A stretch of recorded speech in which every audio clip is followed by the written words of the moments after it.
So Blender version 4.5 was just recently released, and if you'd like to learn about all the new updates and features, then I'll have a link to this page here on Blender's website where you can read about all the new updates. But in the new update, they've added a really cool new shortcut key, which makes adding frames so much easier and so much faster in the shader editor. So if you're a regular viewer of my channel, you know that I create a lot of procedural material videos, and I do have a procedural material tutorial playlist where you can learn how to create many procedural materials. So I'm going to show you this new feature here using one of my materials. So this here is my Ultimate Blender Procedural Material Pack. If you want to purchase all of my procedural materials, then I'll have a link in the description to my Ultimate Material Pack. So what I'm going to do is go to the search here, and I'm going to search for lava, and I'm just going to add my rocky lava material onto this sphere.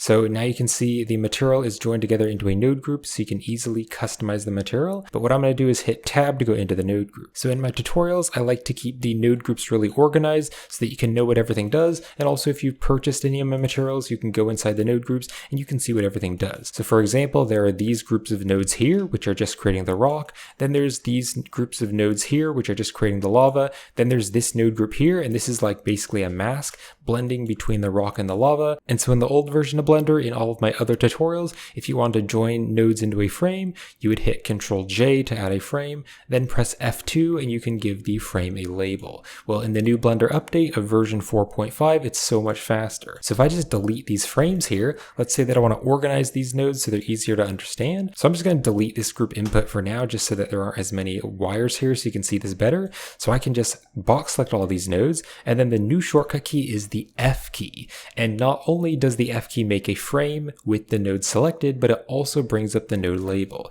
And I use this all the time because, again, I like to keep things super organized, so I can just type in lava and hit enter. And so let's just do the same thing. So we'll go down here, box select these, hit F, and then I can just type in rock. And there we go, it's now renamed to rock. So that is very useful. Box select these, just hit F and type in mask and hit enter.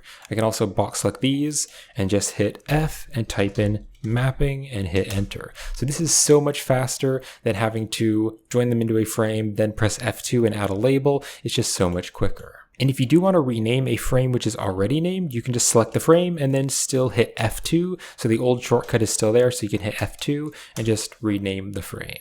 Another really useful update of this new feature is if you put a frame inside a frame, it's going to have a slight color variation. So it's kind of easier to see everything that you're working with. So for example, if I box select all of these here, let's say I'm making a really large material. So I box select all of these nodes here, I can hit F and that's going to join them into a frame, and I can call this lava material and then hit enter. So now you can see it's called lava material, but you can see these new frames here are a little bit lighter, because you can see here it is in the old Blender version. They didn't look quite as nice, and it was a little bit hard to tell the different frames apart because they were kind of just that dark gray color. But in the new Blender update, they're kind of this slightly lighter color, so that's just really useful. It just makes the user interface look nicer. Now, if you didn't already know, you can actually add custom colors to frames, and this is a feature that has been in Blender for a while. So if you just select a frame and then press the N key to open up the side panel, you can click on the node tab, and then you can see there is a color. So if I click on the color,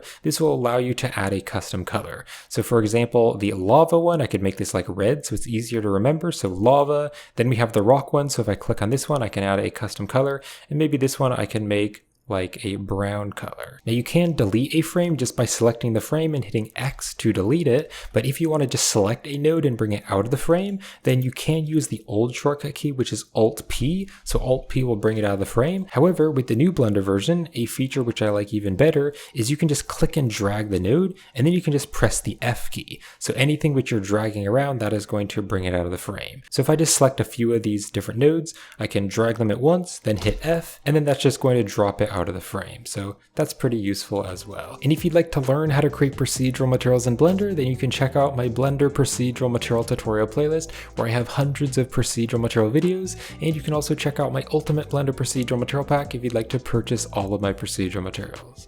So I hope you found this helpful, and thank you for watching.